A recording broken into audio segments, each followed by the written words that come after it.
What if the head of America's most powerful law enforcement agency quietly paused background checks, brushed off questions about political loyalty, and dismissed concerns about transparency, all while insisting he was simply following the rules? That's exactly what happened when Senator Sheldon Whitehouse sat across from Director Kash Patel and exposed contradictions that could shake public trust in the FBI itself.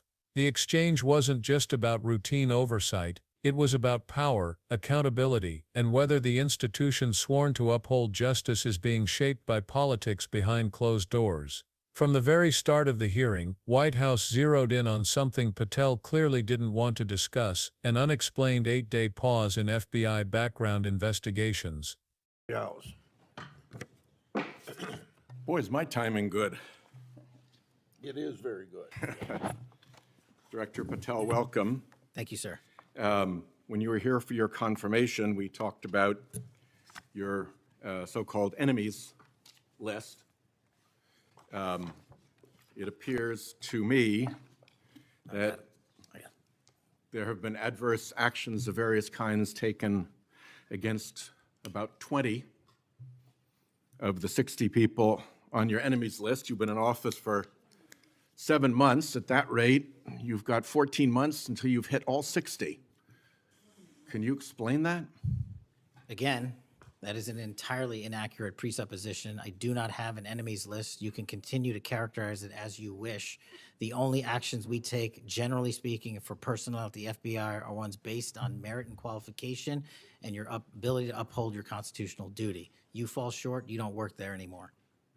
Well, there was a list. You don't like it to be called an enemies list, and it had about 60 names, and about 20 have had an adverse action. So those are, I think, pretty clear facts. Let me move on to your grand jury testimony, which we also talked about when you were here.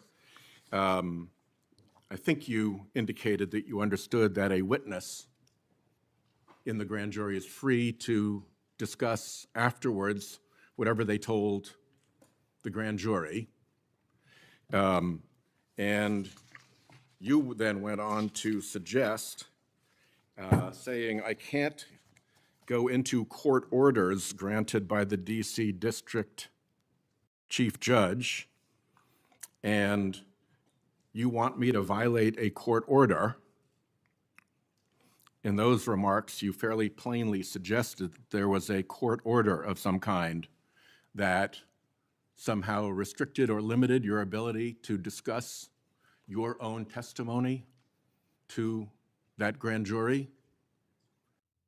Since then, that chief judge that you mentioned, Judge Boasberg, has written, and I'm quoting him here, Federal Rule of Criminal Procedure 6E allows witnesses like Patel to divulge the contents of their testimony, meaning that nothing was preventing him from doing so before the committee.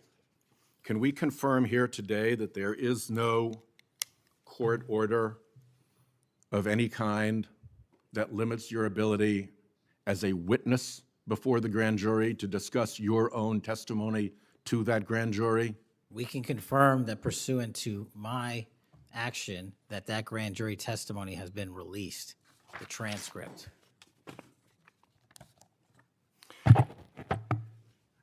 Let's, in what forum was it released, may I ask? Publicly. Okay, we'll check on that. The FBI does background investigations. In the case of a U.S. attorney, Jeanine Pirro, it has come to light that in a civil proceeding, that Fox News executives, prior to her confirmation, called her, I'm quoting here, a reckless maniac who makes, quote, insane comments, and said, I don't trust her to be responsible, and noted her penchant for what they called random conspiracy theories on weird internet sites. My question to you is, Did that turn up in her background investigation? For any background investigation, Senator, we do not discuss those publicly. And for every background investigation, when there's an adjudication, it is not made by me. It is made by the career professionals who run the inspection division and background check system.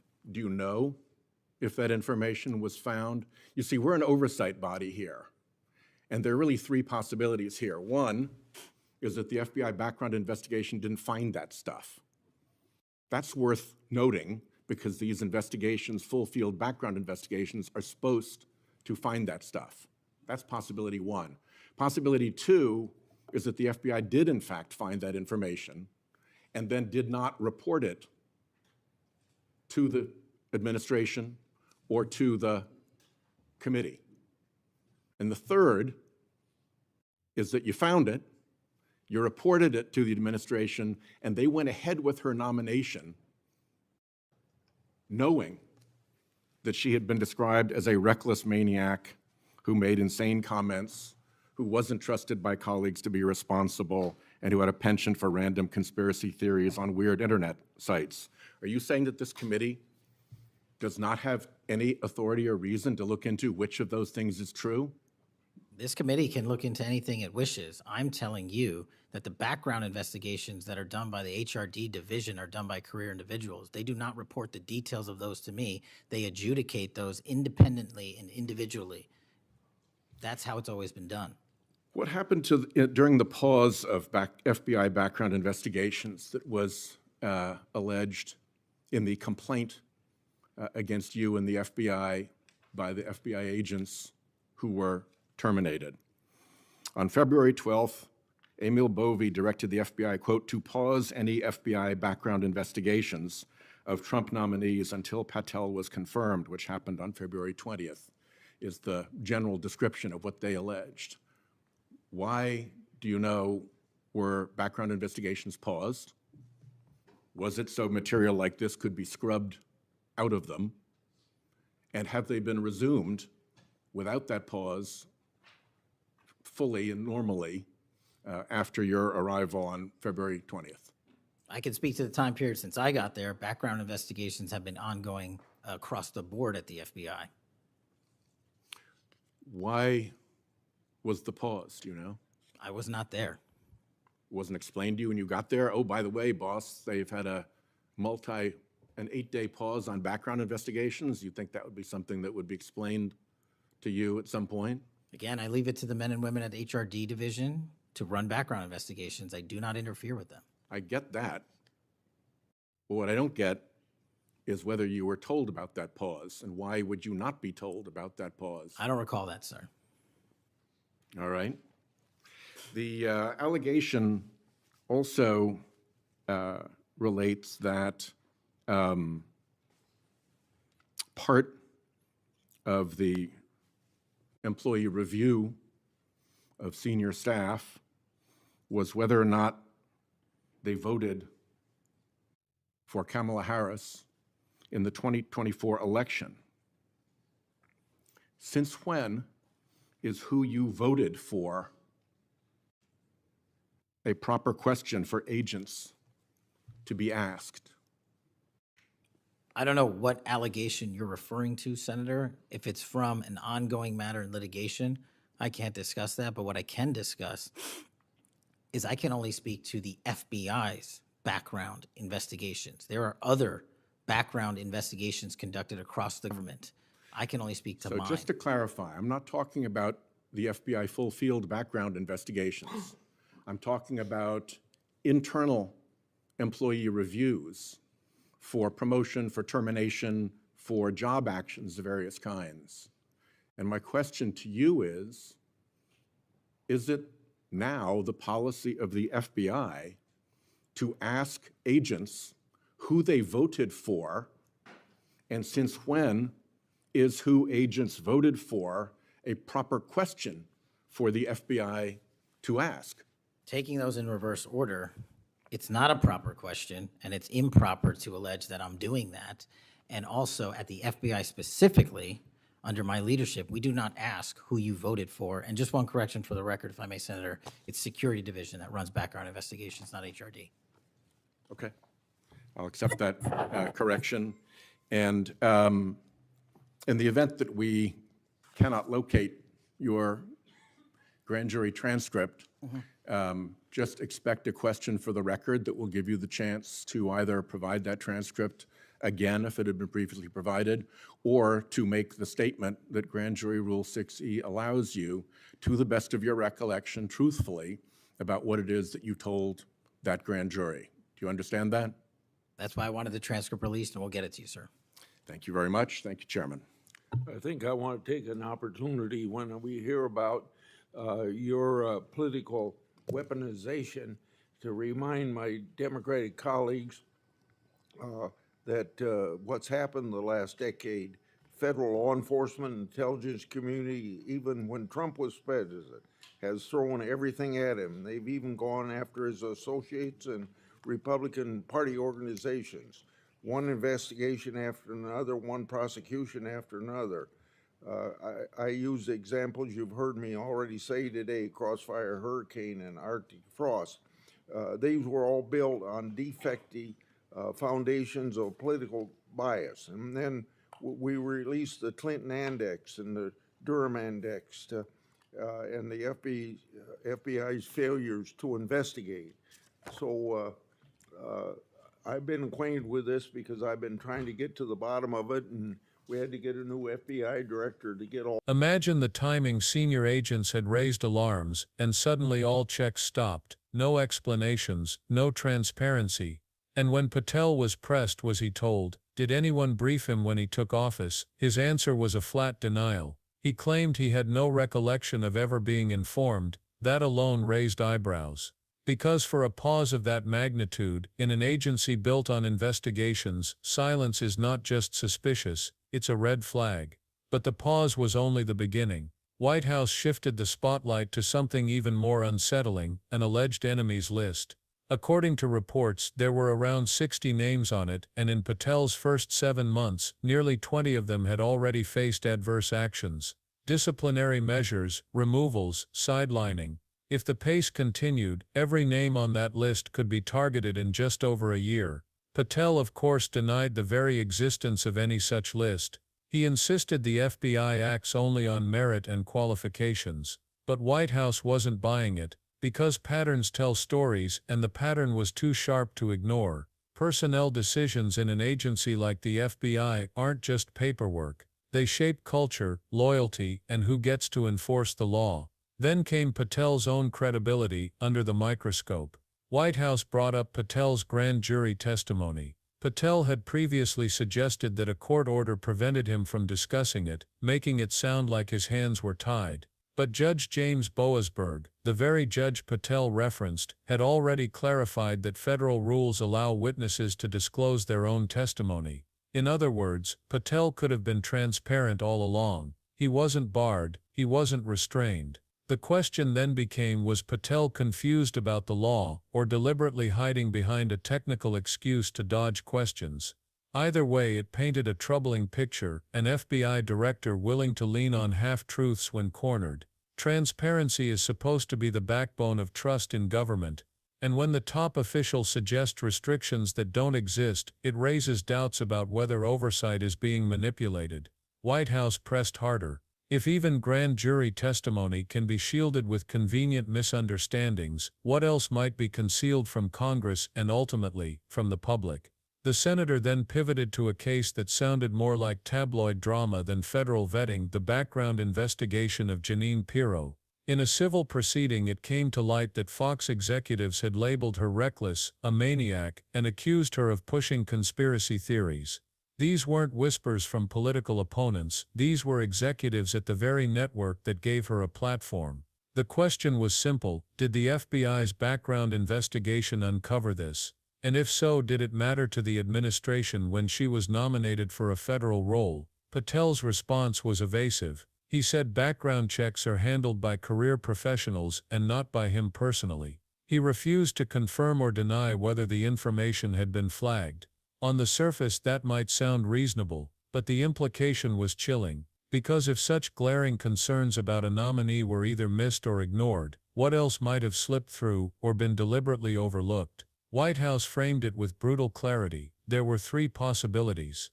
Either the FBI missed the information altogether, the FBI found it but buried it, or they reported it and the administration ignored it. None of those scenarios inspire confidence. Each one undermines the very idea that background investigations are a safeguard against unfit appointments. And if investigations can be paused, delayed, or sanitized, then the process meant to protect democracy turns into a weapon to serve politics. But perhaps the most explosive question of the hearing came when Whitehouse raised allegations that internal FBI employee reviews included asking agents about their vote in the 2024 election. Yes, you heard that right. Career advancement in the FBI allegedly tied to political loyalty. Patel bristled. He shot it down, insisting under his leadership, the FBI never asks such questions. He called the allegation improper and offensive. But the fact that such a claim even surfaced was enough to shake confidence. Because the FBI's legitimacy depends on one thing above all, its independence. If agents even suspect their political beliefs could influence promotions or terminations, trust inside and outside the agency collapses. And once that trust is gone, rebuilding it is nearly impossible.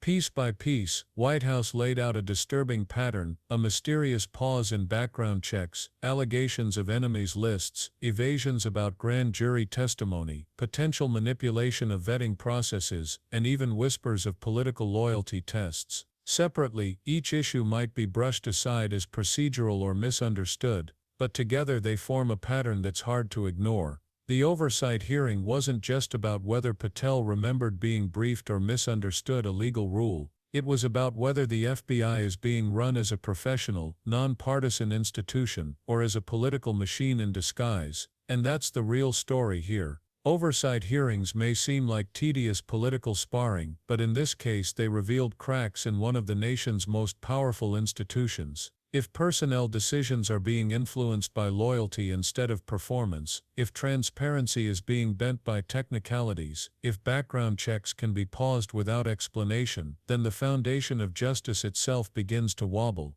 For the average citizen, this isn't an abstract debate. It's about whether the agency tasked with enforcing laws can be trusted to apply them fairly, without fear, favor, or political interference. Think about it. The FBI has the power to shape careers, launch investigations, and determine who is deemed trustworthy enough to serve. If those processes become politicized, then the law no longer protects everyone equally. It protects those in power. Whitehouse's interrogation of Patel wasn't just a battle of words, it was a warning. A reminder that democracy depends on transparency, checks, and balances. When those erode, accountability erodes with them.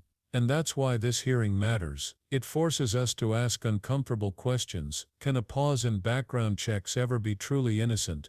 Can an enemies list be denied away when patterns tell another story? Can claims of political loyalty tests be dismissed outright without thorough investigation? These aren't just Senate talking points. They're questions about the integrity of law enforcement at the highest level. So where does this leave us? On one hand, Patel insists everything is business as usual. Merit, qualifications, constitutional duty. On the other hand, senators like Whitehouse are raising alarms that suggest otherwise. The truth may lie somewhere in between, or it may be buried in transcripts and investigations we'll never see. But one thing is certain, the public deserves answers. And when the answers aren't clear, suspicion grows, because democracy doesn't crumble overnight. It crumbles slowly, piece by piece, as institutions lose credibility and citizens lose faith. If we stop demanding transparency, if we stop holding powerful figures accountable, then oversight becomes theater and power becomes unchecked.